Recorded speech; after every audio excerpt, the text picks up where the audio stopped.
சச்சார் அப்படின்னா யாரு அப்படின்னா, அவர் ஒரு முன்னாள் நீதிபதி, அவர் ஒரு மனித உரிமை செயல்பாட்டாளர். அந்த அடிப்படையில தான் அவருடைய தலைமையில குழு போடுறாங்க. அவர் என்ன பண்றாருன்னா, இந்தியா முழுக்க இருக்கக்கூடிய மாநிலங்களுக்கு கடிதம் போடுறாரு. என்ன கடிதம் போடுறாரு அப்படின்னா, இது மாதிரி நாங்க ஒரு குழு அமைச்சிருக்கோம், அரசு இப்படி அமைச்சிருக்கிறாங்க.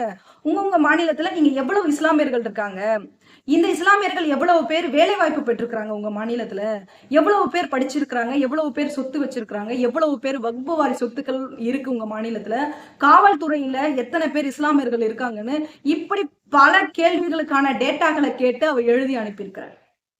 அன்னைக்கு எந்த மாநிலத்துக்கிட்டையும் இஸ்லாமியர்கள் பற்றியான எந்த தகவலுமே கிடையாது. இதுதான் உண்மையான நிலைமையா இருந்திருக்கு அன்னைக்கு.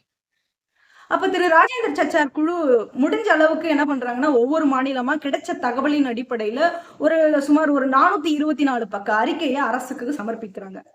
அரசு கிட்ட சச்சார் கமிட்டி தன்னுடைய அறிக்கையை கொடுத்தா, அந்த அறிக்கையை தூக்கி கிடப்புல போட்டுட்டாங்க காங்கிரஸ் கட்சி.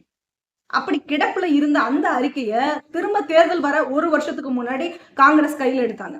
தூக்கி போட்டதை திரும்ப ஒரு வருஷத்துக்கு முன்னாடி எடுத்தாங்க. எதுக்கு? தேர்தலுக்காக. அதன் பிறகு பிஜேபி வந்துருச்சு. திரு நரேந்திர மோடி வந்துட்டாரு. பிஜேபி வந்ததுக்கு பிறகு இஸ்லாமியர்கள் மீது வெறுப்பை கக்குற ஒரு கட்சியா தான் பிஜேபி இருக்கு.